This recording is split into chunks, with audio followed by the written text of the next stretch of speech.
The middle part of 1944 proved a watershed moment for the Germans in World War II, 1939 to 1945.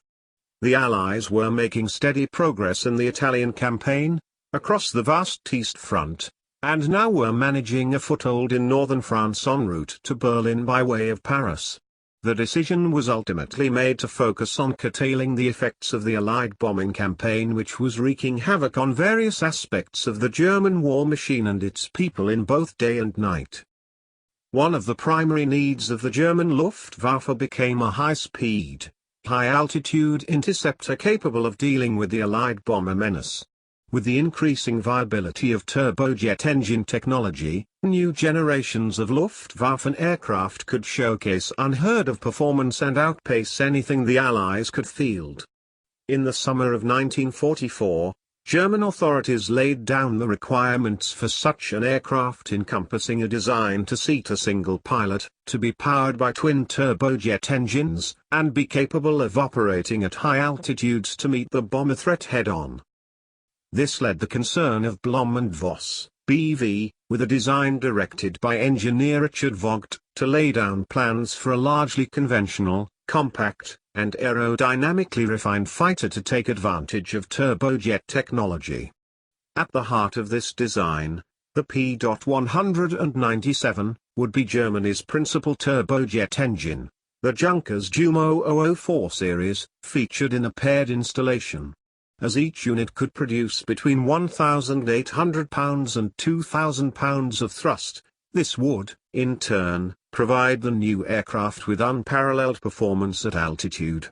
To support the intended speed, the aircraft would have to be of compact form and feature swept wing surfaces. The resulting BV design was true to form. The pilot seated well forward in the fuselage under a largely unobstructed canopy and after the short nose cone assembly, offered excellent vision from his seat. The body was well rounded, made larger at its base than at the dorsal spine, and would house two of the turbojets in a side-by-side arrangement. To aspirate the propulsion scheme, there were two individual intakes featured under the cockpit and near each wing root, the engines then exhausting at the extreme end of the fuselage under the tail fin.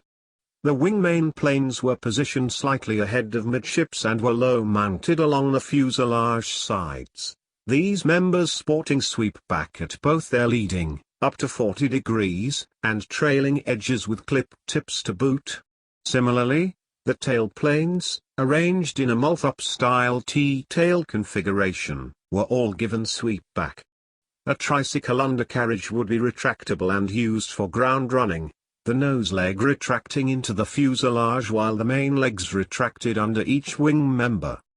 As drawn up, the aircraft was given a running length of 29.5 feet with a wingspan of 36.4 feet. Projected gross weight was 12,855 pounds. The end result was an elegant fighter design representing one of the cleanest paper airplanes of the war and intended to become one of Germany's fastest in service due to its inherent power and small size. The design was made ready as soon as August 1944. Performance estimates included a maximum speed between 620 and 660 miles per hour with a service ceiling slightly beyond 40,000 feet, necessitating both cockpit pressurization and an ejection seat system. Rate of climb was an optimistic 5,000 feet per minute. At best the classic Mi-262 could manage was 3,900 feet per minute on twin Jumo 004 engines. Proposed armament was an impressive 4x30mm Mk103 autocannons all mounted at the nose for concentrated firepower. This array would have been more than enough to bring down Allied heavy bombers in a single burst of fire. However, the large size of the projectiles would have limited on-board ammunition stocks. An alternative armament scheme involved 2x30mm Mk103 autocannons with 2x20mm Mg151-20 autocannons in the nose. Despite all this, the P.197 went nowhere as there proved little interest in this impressive design from Blohm Voss from German authorities.